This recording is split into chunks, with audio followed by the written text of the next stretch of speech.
Hello, welcome to HITC Sport, and yes, I know, okay, my predictions are usually a big lump of vanilla ice cream squeezed out of Piers Morgan's cheeks. But even for me, this is what I said about Patson Daka on Tuesday. I'm gonna go with Patson Daka. Do you remember the hype this Zambian striker had in the summer? The man is supposed to be a goal machine, so why has he spent this season stuffed on the bench alongside the likes of Danny Ward and Kieran Dewsbury Hall? And this is what he did on Wednesday. Alright, that's a great start. I'm actually worried to do this video now. I mean, if it's possible, by Sunday night, I could well look like the biggest village idiot on the internet. But let's give it a go anyway. Premier League Gameweek 9. Let's have a crack at the predictions. Right, let's go. Arsenal versus Aston Villa. Just when you think Arsenal have turned a corner, they very quickly don't. Honestly, all of those Arsenal fans who thought that North London derby win was proof that Mikel Arteta was turning a corner, that he was a managerial genius, that he was Pep Guardiola Mark II, then just fool on you. He did this last Christmas when he beat Chelsea 3-1, when all the young kids looked brilliant, and you still went on to have a complete pudding season. So is it any real surprise you were just seconds away from losing at home to Crystal Palace? I think that's the game where everyone realised that, okay, if Arsenal are in the business of appointing former players, why not appoint actual club legends? Now, you know, midfield workhorses who mostly sat on the bench. Honestly, up against a vibrant and fearless Aston Villa, this is going to be a real struggle for Arsenal. Here's the facts.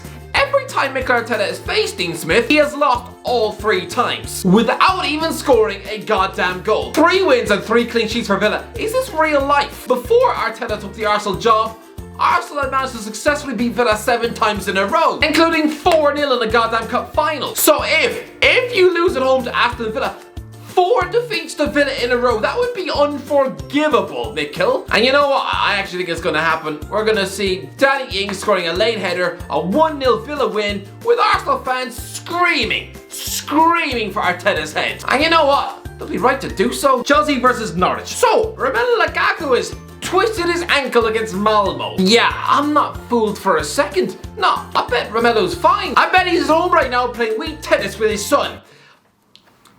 Does he have a son? I know very little about that man's private life. For all I know, he shares a double bed with Elton John. I mean, that would explain why he once missed an open goal against Watford, because he knows who makes him breakfast in bed whilst watching The Lion King on Sunday mornings. But yeah, no, I'm convinced the man just wants a breather. He just wants a rest. He's been overplayed to the point of exhaustion. So, no, just let the man spend the next month sitting at home eating Doritos off his belly button while watching Rocket Man with a bulge in his pants, am I right? Timo Werner's also injured. I hope Tammy Abraham doesn't get English TV in his Italian flat. I hope he doesn't get match of the day, or he'll be throwing his TV out the window. And that's not just because ITV are showing The Hobbit for the 37th straight week. No, this would have been Tammy's perfect weekend. Had he stayed at Stamford Bridge, I guarantee he'd be bagging a hat-trick against his cottage pie Norwich defence. Listen, this is top against bottom. Thomas Tuchel could stick his mum up front and they'd still bulldoze their way to an easy win. I realise Chelsea haven't beaten Norwich by more than 1 goal since October 2013.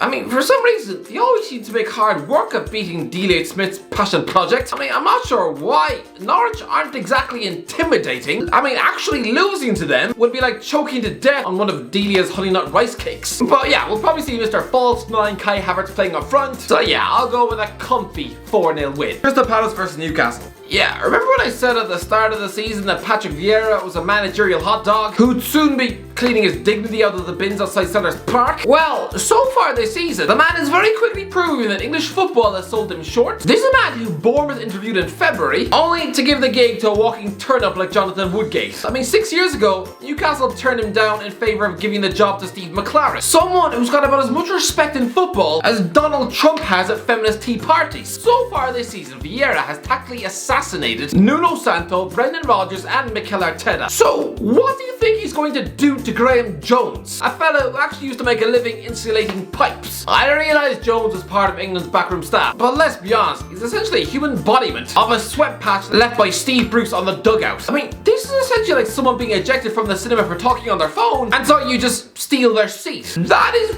pretty much the length of Graham Jones' qualifications for the job. I mean, Graham Jones, he looks like a middle-aged science teacher who spends his weekend begging strippers for a hug. Is he really going to know how to grind out a result at high high-flying Palace, when Newcastle have a down-on-confidence, haphazard lunch-lady defence, and when there's currently infighting in the dressing room. And according to Darren Bent, there must be a rat at the club. What is this, The Departed? Godfather 4? I mean, what are you gonna do?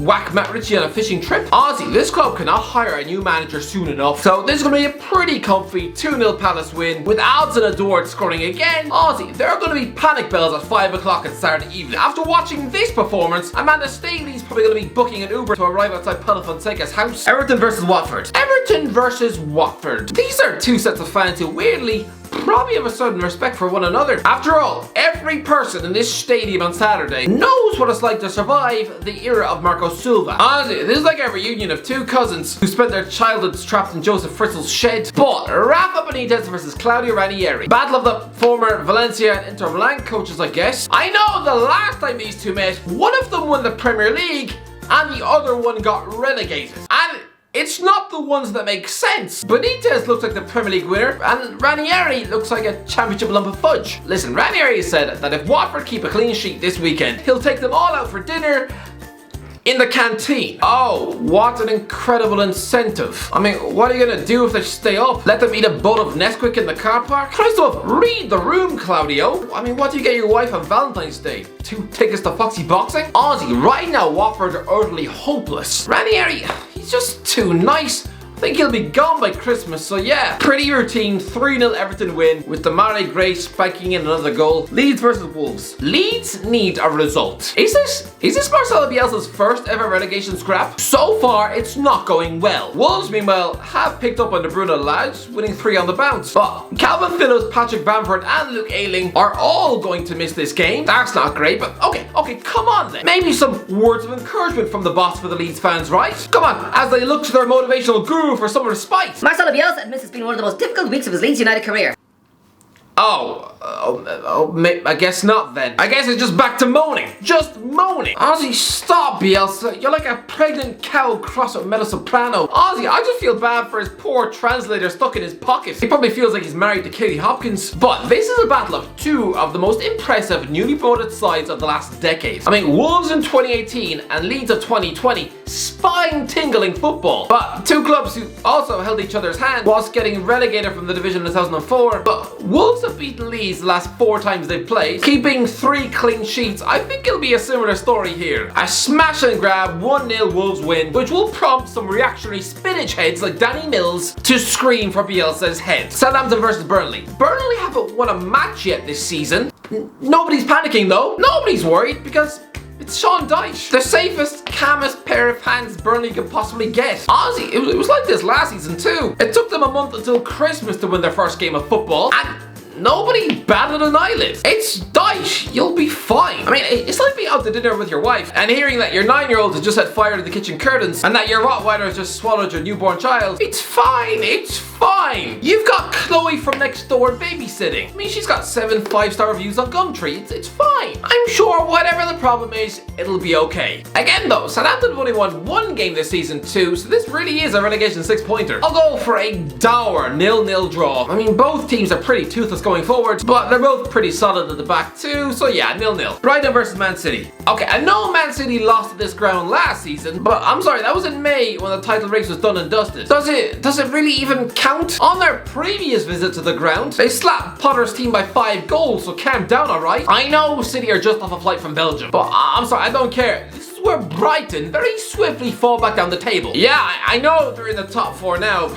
Don't worry. This is like a security guard suddenly noticing that a 14-year-old kid in a night tracksuit has somehow snuck his way into the VIP section of the rooftop bar. He's very quickly getting chucked down the stairs, as will be the case for Brighton. Listen, I know they have caused problems for some good teams this year, but City have a habit of making one team's hard work look like a complete wet cabbage for them. I mean, like with Club Brugge, PSG were only able to grind out a 1-1 draw in Belgium, so you'd think that would be a hard game for City.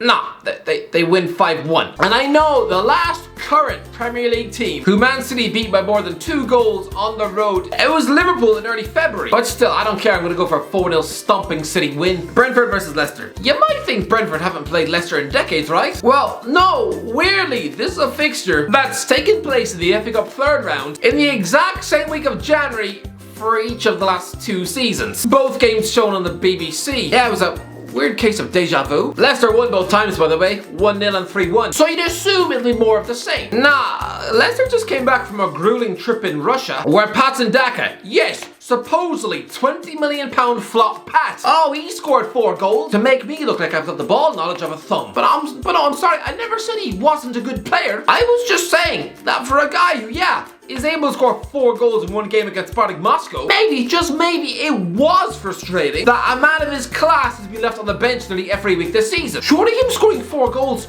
only enhances my argument, no? Anyway, since the Brentford players didn't just sit on a 7-hour return trip to Moscow, then they'll be fresher. I'll go for a 2-1 Brentford win. West Ham versus Tottenham. One of the most iconic fixtures in Premier League history. These teams have produced so many memorable moments. Not least Manuel Lanzini spanking in a last-minute equaliser in that 3-3 draw at Tottenham last year. The very fact that there were no fans in there to witness that, I'm gonna say it, should be a criminal offence. I think this will be a good game, very back and forth. I'll go for a Harry Kane brace and a 2-2 draw. Man United versus Liverpool. Weirdly, every year Man United versus Liverpool is marketed as an entertaining goal fest.